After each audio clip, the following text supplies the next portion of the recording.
Hi, my name's Callum Ferreira and I'm a first year marketing student at Leeds Beckett University. Today I'll be talking about Beats by Dre and in particular the Beats Studio 3 wireless headphones. Beats was founded in 2006 by Andre Young and Jimmy Iovine. Their aim was to do justice to music and provide a premium listening experience. Using his impact on the music scene, Dr. Dre cleverly incorporated influencer marketing by using Lady Gaga and Justin Bieber to release a range of limited edition headphones. This is a tactic that is still used to this day, which allows them to reach a wider demographic, ultimately increasing demand. After 8 years of building the powerhouse of a brand, Dr. Dre and Iovine sold Beats and Beat Music to Apple for over $3 billion. Now let's look at product dimension. We'll be focusing on the Beats Studio product line. When looking at a product, you can break them down into two dimensions, tangible and intangible attributes. These attributes offer different benefits for different consumers. Using the three levels of a product diagram by Kotler and Armstrong, we can easily identify these benefits. The model is broken down into the core customer benefit, the actual product, and the augmented product. So starting with the core customer benefit. Firstly, they're noise cancelling wireless headphones. This is the main use, so they're used for listening to audio. Secondly, another core benefit is the social aspect. This is an example of an intangible attribute.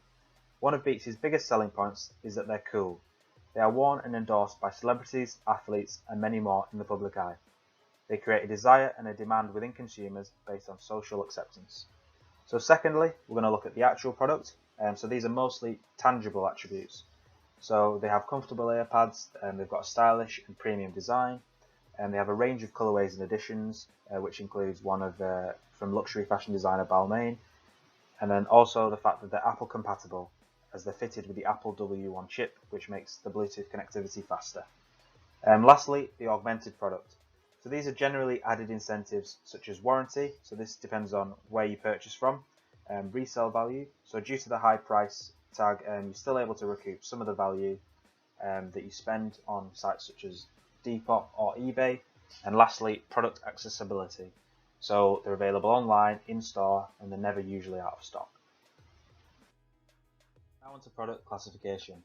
So Beats as a brand offer both consumer and business products. Whilst products such as the Beats Studio and the Beats Pill are easily recognised as consumer products, Beats also offer Beats Audio technology, which is sold to their business clients. Beats Audio have partnerships with some major car manufacturers such as Volkswagen, Jeep and Chrysler, as well as also previously working with HP laptops. So looking at the Beats Studio 3 wireless in particular, this is a consumer product and is categorised as a shopping and specialty good.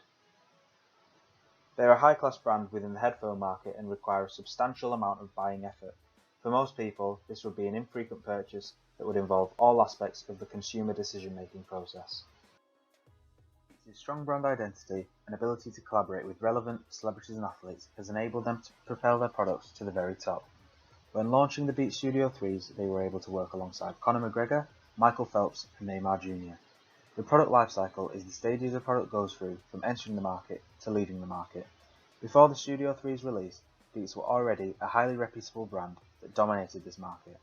Almost 3 years on from the initial launch and they still retain their high price tag. At this moment in time, the Studio 3s are sitting at the maturity stage, ready to slowly decline.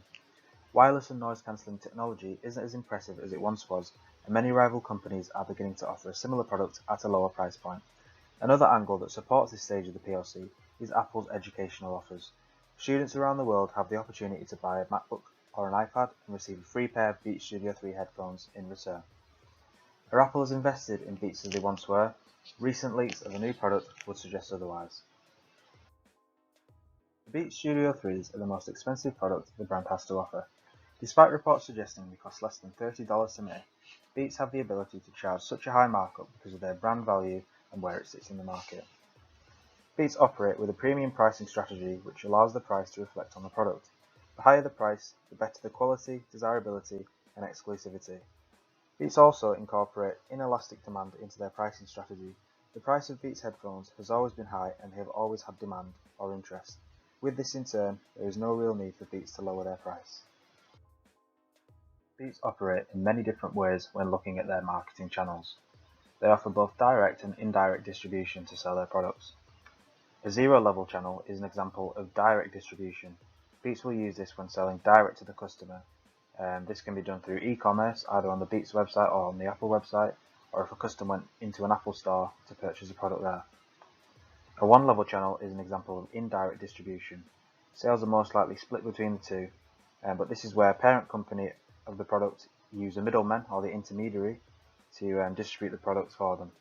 In the UK, Beats use retailers such as Currys PC World, HMV and many more, as well as online retailers like Amazon and Very. When looking at the type of channel coverage, Beats use a combination of intensive and selective distribution. Whilst being a premium brand, they also want to be an easily accessible brand.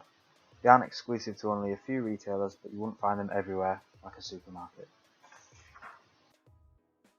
In conclusion, Beats offer premium audio technology with high social aspects.